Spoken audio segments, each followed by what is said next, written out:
3 मार्च 2026 रोजीचा दिवस होता।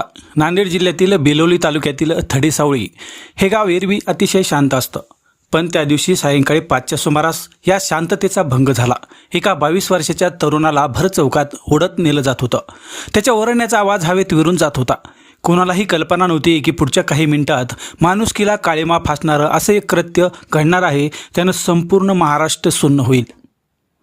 22 वर्षाचा दुर्गेश्वर ठाकूर एक तरुण इलेक्ट्रिशियन जो आपल्या कामासाठी ओळखला जायचा। त्याचा मृतदेह जेव्हा समोर आला तेव्हा पोलिसांनाही धक्का बसला।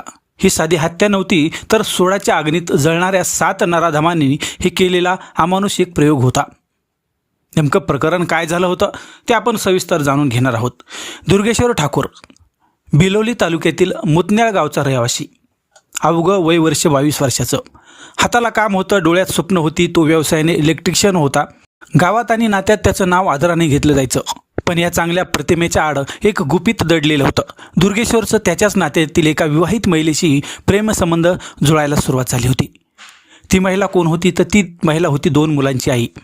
समाजात आणि नात्यात या गोष्टीला पाप मानलं जात होतं, मात्र दुर्गेश्वरला कल्पना नव्हती की ज्या प्रेमासाठी तो आपला जीव ओवाळून टाकत होता तेच प्रेम त्याच्या मृत्यूचं कारण ठरणार आहे।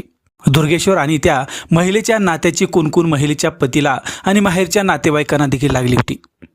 नात्यातील एका मुलाने आपल्याच वहिनीशी किंवा बहिणीशी असे संबंध ठेवावे हे ठाकूर कुटुंबाच्या प्रतिष्ठेला धक्का देणारं होतं। संताप होता, द्वेष आणि सुडाची भावना 7 लोकांच्या डोक्यात घर करून बसली होती।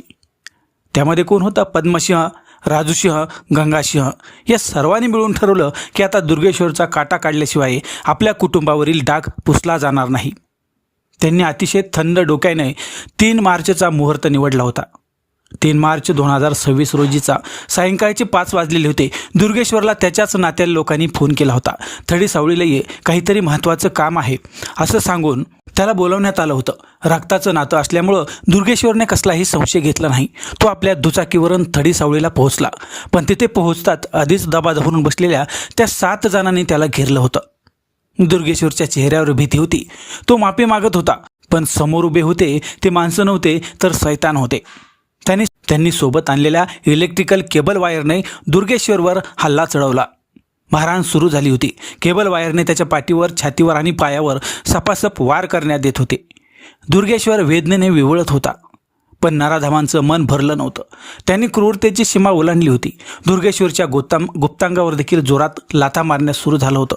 असह्य वेदना आणि अंतर्गत रक्तस्रावामुळे दुर्गेश्वरला उलट्या होऊ लागल्या होत्या, तरी देखील त्या 7 जणांना त्याची कीव येत नव्हती। शेवटी दुर्गेश्वरच्या शरीराने साथ सुटली आणि काही वेळातच एका 22 वर्षाच्या तरुणाचा श्वास कायमचा थांबला गेला। हत्या केल्यानंतर हे 7ही जण त्या ठिकाणून पसार झाले। त्यांना वाटलं की हे प्रकरण दाबून टाकता येईल, पण शेवटी कायद्याचे हात लांब असतात हे त्यांच्या लक्षात नाही आलं। दुर्गेश्वर घरी परतला नाही तेव्हा त्याची शोधाशोध सुरू झाली। जेव्हा त्याचं प्रेत सापडलं तेव्हा संपूर्ण नांदेड जिल्हा हादरून गेला होता। त्याचे वडील रवींद्रसिंह ठाकूर यांनी धीर एकवटला आणि रामतीर्थ पोलीस ठाण्यात धाव घेतली। आपल्या पोटच्या गोळ्याच्या अमानुष हत्येचा पाडा त्यांनी पोलिसांसमोर वाचायला सुरुवात केली। पोलिसांनी घटनेचं गांभीर्य ओळखलं, तातडीने चक्र हलवली। पद्मसिंह ठाकूर, राजूसिंह ठाकूर, गंगासिंह ठाकूर, दिलीपसिंह ठाकूर, विजयसिंह ठाकूर, विशालसिंह ठाकूर आणि प्रतापसिंह ठाकूर या 7ही जणांना पोलिसांनी अटक केली। कायद्याच्या कचाट्यात आता सर्वजण अडकले आहेत। प्रेम करणं गुन्हा असू शकतो का? अरे जरी असला तरी कोणाचा जीव घेण्याचा अधिकार ह्या 7 जणांना दिला कोणी?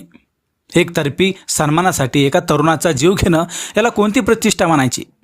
आज दुर्गेश्वर नाही आहे, पण त्याने मागे सोडलेले हे प्रश्न समाजाला विचार करायला भाग पाडणारे आहेत। तुम्हाला काय वाटतं? अशा अमानुष कृत्यासाठी या 7 जणांना कोणती शिक्षा व्हायला हवी? कमेंट्समध्ये तुमचं मत नक्की कळवा आणि पाहत राहा डिजिटल महाराष्ट्र PM। सतर्क राहा, सुरक्षित राहा। जय हिंद।